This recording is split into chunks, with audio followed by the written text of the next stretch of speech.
আগামী 12 ফেব্রুয়ারি নির্ধারিত সময়েই জাতীয় নির্বাচন আয়োজনের অঙ্গীকার পুনর্ব্যক্ত করেছেন প্রধান উপদেষ্টা ডক্টর মোহাম্মদ ইউনূস। তিনি বলেছেন, যে কোনো পরিস্থিতি মোকাবেলায় অন্তর্বর্তী সরকার সম্পূর্ণ প্রস্তুত।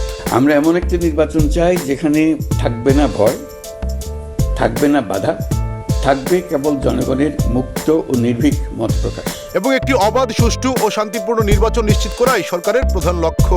সরকার সেই পরিবেশ নিশ্চিত করতে বদ্ধপরিকর। সোমবার রাতে দক্ষিণ ও মধ্য এশিয়া বিষয়ক যুক্তরাষ্ট্রের বিশেষ দূত সার্জিও গোরের সঙ্গে প্রায় আধা ঘন্টা ব্যাপী টেলিফোন আলাপে এসব কথা বলেন ডক্টর ইউনূস। প্রধান উপদেষ্টার প্রেস উইং জানায়, আলোচনায় বাংলাদেশ যুক্তরাষ্ট্র বাণিজ্য ও শুল্ক ইস্যু, আসন্ন সাধারণ নির্বাচন, দেশের গণতান্ত্রিক রূপান্তর এবং তরুণ রাজনৈতিক কর্মী শহীদ শরীফ ওসমান হাদির হত্যাকাণ্ডের বিষয় উঠে আসে।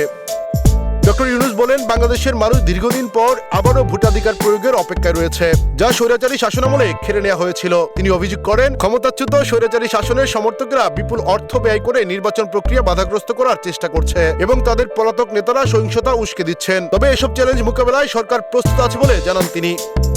এ সময় তিনি আরো বলেন, নির্বাচনের আর 50 দিন বাকি। এই নির্বাচন যেন দেশবাসীর কাছে স্মরণীয় হয়ে থাকে, সে লক্ষ্যেই সরকার কাজ করছে।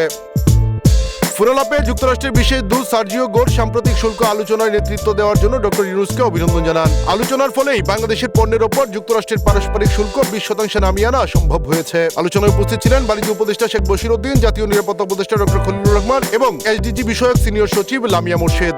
এস এম শামীম, সুখবর।